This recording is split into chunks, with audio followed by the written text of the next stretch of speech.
हर किसी के जीवन में कुछ ऐसी भयानक गहरी अंधेरी रातें होती हैं जो जीवन भर के लिए दर्द और कभी ना भरने वाले नासूर जख्म दे जाती है। जब एक बेहद दुखद और लाजिरवार खबर आ रही है दिल्ली से। दिल्ली में 4 साल की बच्ची का बलात्कार हुआ है केशवपुरम में पीड़ित। नमस्कार दोस्तों, तो आप सबने ऐसी तमाम खबरें देखी होगी, सुनी होगी, लेकिन निर्भया केस, हैदराबाद केस और यूपी के हाथरस केस जैसी रूह कपा देने वाली घटनाओं के सामने आने के बाद भी हमेशा सिर्फ 2 चीजों पर फोकस किया जाता है। पहला, अपराधी को क्या सजा देनी चाहिए, और दूसरा, महिलाएं रेप से बचने के लिए क्या कर सकती हैं। इन सारी घटनाओं के बाद लगभग हर राज्य की पुलिस और एक्टिविस्ट ऑर्गेनाइजेशन ने इसके लिए कई एडवाइजरी भी जारी कर रखी है। इंडिया में ज्यादातर फोकस विक्टिम पर होता है, रेपिस्ट पर नहीं। साइकोलॉजी ऑफ वायलेंस के एडिटर भी इस बात से सहमत हैं कि हम रेप को तब तक नहीं समझ सकते जब तक हम रेपिस्ट को ना समझ जाएं। इसलिए हम इस वीडियो में ये समझने की कोशिश करेंगे कि रेपिस्ट के क्या मोटिव होते हैं, वो ऐसा क्यों करते हैं। तो वीडियो को बिना स्किप किए पूरा अंत तक देखें। सन 1976 में एक क्लिनिकल साइकोलॉजिस्ट सैमुअल स्मिथीमैन ने लॉस एंजलिस के अखबारों में बहुत अजीबोगरीब एडवर्टाइजमेंट छपवाया था।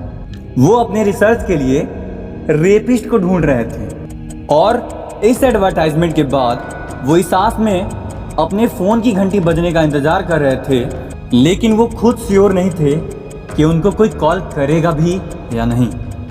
लेकिन देखते ही देखते करीब 200 लोगों ने उन्हें कांटेक्ट किया, जिनमें से एक कंप्यूटर प्रोग्रामर था जिसने हाल ही में अपनी गर्लफ्रेंड का रेप किया था, और एक पेंटर जिसने अपने किसी जानने वाले के वाइफ के साथ, और एक स्कूल केयरटेकर जिसने 10 से 15 रेप किए थे, और ऐसे कई लोगों ने, जिनमें से स्मिथीमैन ने 50 लोगों का इंटरव्यू किया और एक पेपर पब्लिश किया।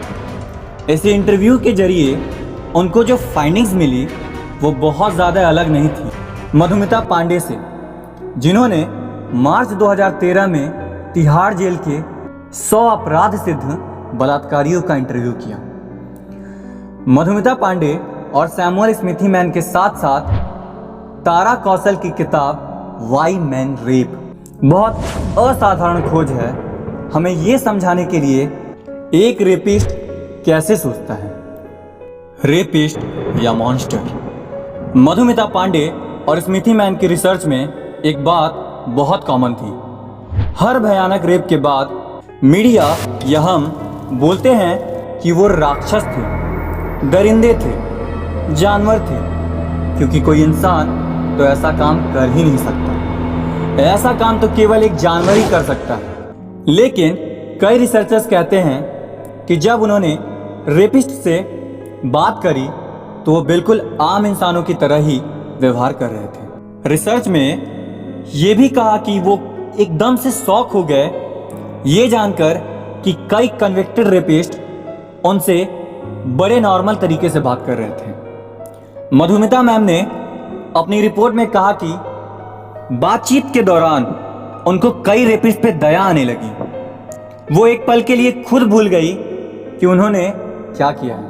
एक कैनेडियन रिसर्चर ने भी अपनी रिपोर्ट में यही सेम चीज मेंशन की है कि जब वो एक रेपिस्ट का इंटरव्यू कर रहे थे तो उन्होंने भी सेम चीज महसूस करी। इसका मतलब ये नहीं कि हम इनके अपराध को उचित ठहरा रहे हैं, बल्कि इसका मतलब ये है कि हमें रेपिस्ट को समझना जरूरी है, तभी हम इस रेप के प्रॉब्लम को सॉल्व कर पाएंगे।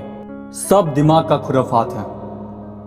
कहते हैं मन वायु से भी तीव्र है। ये बिल्कुल सही बात है, लेकिन इसके डायरेक्शन को कंट्रोल करना बहुत मुश्किल है। मन, सोच, बुद्धि, इसके हमेशा से 2 पक्ष होते हैं, एक सकारात्मक तो दूसरा नकारात्मक। प्रॉब्लम यह है कि सकारात्मक के तुलना में नकारात्मक की तरफ झुकाव ज़्यादा रहता है, और यहीं से उत्पन्न होते हैं मानसिक विकार, जो कि किसी भी मनुष्य को अपराधी बनाने के लिए काफ़ी है। इनमें सबसे पहले आता है न्यूरोबायोलॉजिकल इम्पेयरमेंट्स।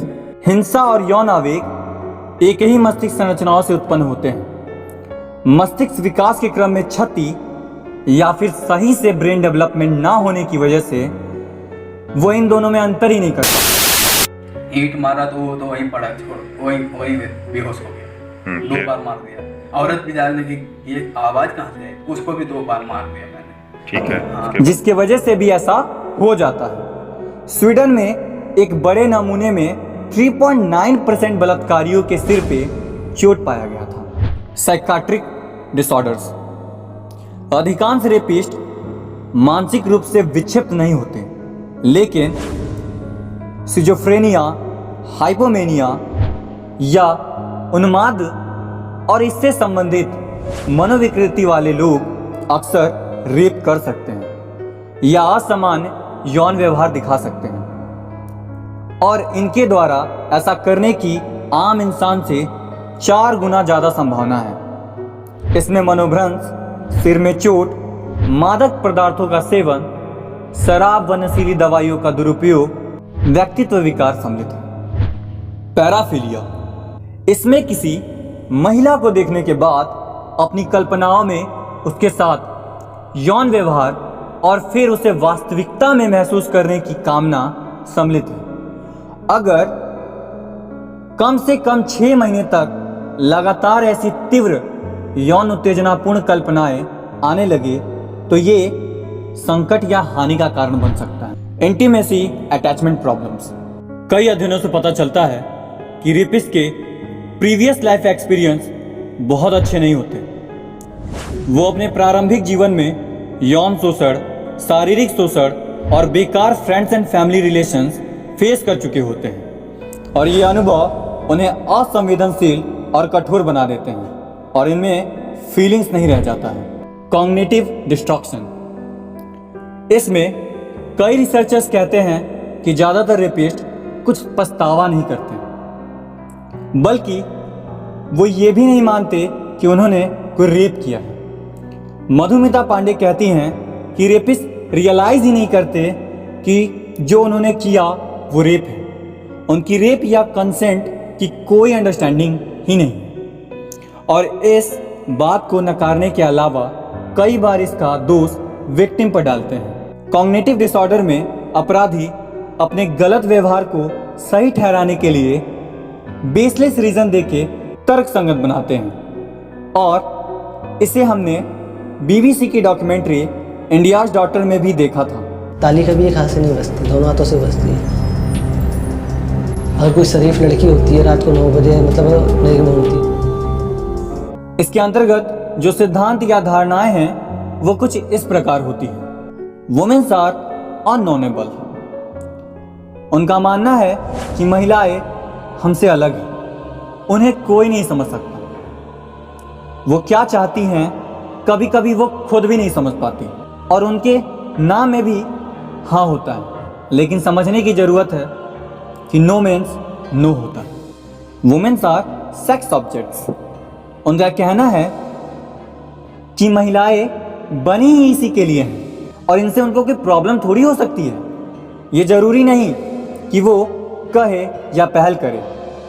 उसकी बॉडी लैंग्वेज, क्लॉथिंग उनको उकसाती है, और इसको सही ठहराने के लिए एक 49 ईयर्स के रेपिस्ट ने, जो कि एक 5 साल की बच्ची के साथ रेप किया था, उसका कहना था कि उसकी माँ का या उस बच्ची का चरित्र सही नहीं था, और इसलिए उसने उसे सबक सिखाने के लिए ऐसा किया। और ऐसी तमाम दलीलें जो आपने सुनी होगी।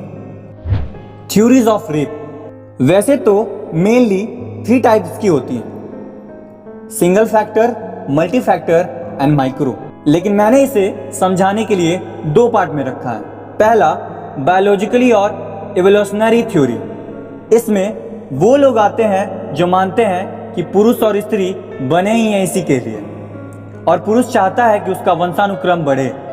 मिर्जापुर वेब सीरीज इसका एक अच्छा एग्जाम्पल है। जो लोग मानते हैं कि रेपिस्ट जानवर या राक्षस या दरिंदे होते हैं, वो इस थ्योरी में बिलीव करते हैं। वहीं दूसरी तरफ आता है सोसाइटियल और कल्चरल थ्योरी। जो लोग मानते हैं कि रेपिस्ट इंसान ही हैं, वो बस अपने आसपास की खराब संगत या वातावरण के संपर्क में आके आपराधिक प्रवृत्ति के हो गए, वो इस थ्योरी को बिलीव करते हैं। लेकिन अगर सिर्फ पहली थ्योरी को माने तो सब जगह रेप ग्राफ सेम रहता, पर ऐसा नहीं है। तो इसमें दोनों थ्योरीज का बराबर योगदान है। Taxonomy of rapist.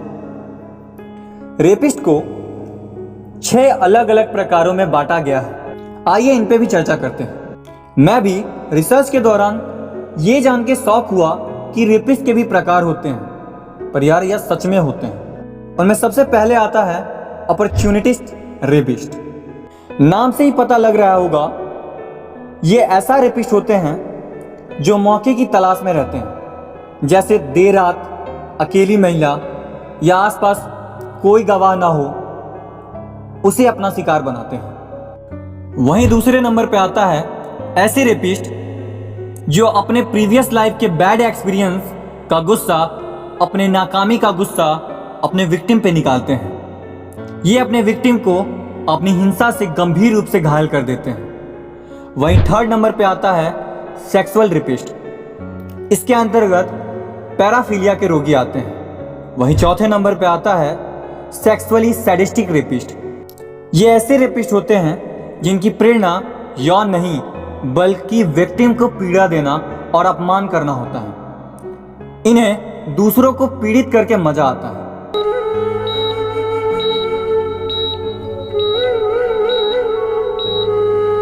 वहीं 5वें नंबर पे आता है सेक्सुअल नॉन सैडिस्टिक रेपिस्ट। ये ऐसे रेपिस्ट होते हैं जो शारीरिक रूप से अनुपयुक्त होते हैं और उसी नाकामी या निरर्थकता की वजह से ऐसा करते हैं। इसके बाद अगला आता है विंडिक्टिव रेपिस्ट।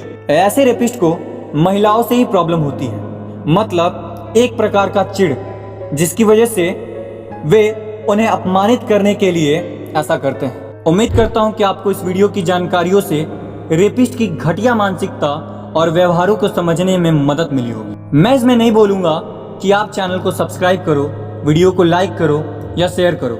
अगर आपको मेरी कोशिश सच में पसंद आई तो बस कमेंट बॉक्स में से नो टू रेप जरूर लिखें। मिलते हैं ऐसी वीडियो के साथ, तब तक अपना और अपनों का ध्यान रखें। धन्यवाद।